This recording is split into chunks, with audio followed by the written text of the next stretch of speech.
સુરત મુલાકાતે આવેલા રૂપાલાનો જે રૂટ પરથી કાફલો પસાર થવાનો છે તે રૂટ પર ક્ષત્રિય સમાજના કાર્યકરોએ કાળા વાવટા અને બેનર લઈ વિરોધ દર્શાવ્યો હતો। પોલીસ દ્વારા તમામને અટકાયત કરવામાં આવી હતી। લોકસભાની ચૂંટણી માટે ભાજપે રાજકોટના ઉમેદવાર તરીકે પરસોત્તમ રૂપાલાના નામની જાહેરાત કર્યા બાદ એક નાના કાર્યક્રમમાં તેઓએ કરેલી ટિપ્પણી બાદ મોટો વિવાદ ઊભો થયો છે।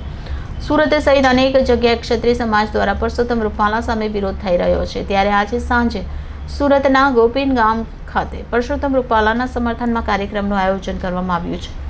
સુરતના મોટા વરાછામાં રૂપાલા ભાજપના કાર્યક્રમમાં હાજરી આપવા પહોંચે તે પહેલા તેમની સામે વિરોધ દર્શાવવા માટે ક્ષત્રિય સમાજના લોકો પહોંચ્યા હતા। આ દરમિયાન કાળા વાવટા દર્શાવીને રૂપાલાનો વિરોધ કરવામાં આવ્યો હતો।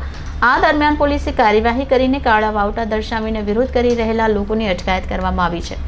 પરસોત્તમ રૂપાલાને લોકસભાની ટિકિટ જ ન મળવી જોઈએ તેવી માંગ સાથે રાજપૂતો દ્વારા વિરોધ નોંધવામાં આવી રહ્યો છે। ત્યારે હવે તેમના પત્નીને ટિકિટ આપવાના નિવેદનને લઈ ક્ષત્રિયાણી ગીતાબા પરમારે આંકડા વેણ વ્યક્ત કરીને કહ્યું છે કે રૂપાલાના પરિવારમાંથી કોઈને પણ ટિકિટ ન મળવી જોઈએ। ક્ષત્રિયો દ્વારા પરસોત્તમ રૂપાલાનો વિરોધ કરવામાં આવી રહ્યો છે। ત્યારે રાજ્યમાં આજે પણ અમદાવાદ સહિત છોટાઉદેપુર સહિતના સ્થળ પર વિરોધ થઈ રહ્યા છે। આગામી સમયમાં પણ આકરું પાણી બતાવવા અંગેના નિવેદન પણ થઈ રહ્યા છે। સુરતના વરાછામાં પરસોત્તમ રૂપાલા પહોંચે તે પહેલા ક્ષત્રિય તેમની સામે વિરોધ નોંધાવવા માટે પહોંચ્યા હતા।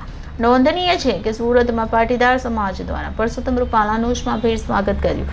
તેમણે મા ઉમિયાના દર્શન કર્યા, જ્યાં તેમણે કહ્યું કે સુરત પહેલા મિની સૌરાષ્ટ્ર હતું પણ હવે સુરત મિની ઇન્ડિયા બની ગયું છે।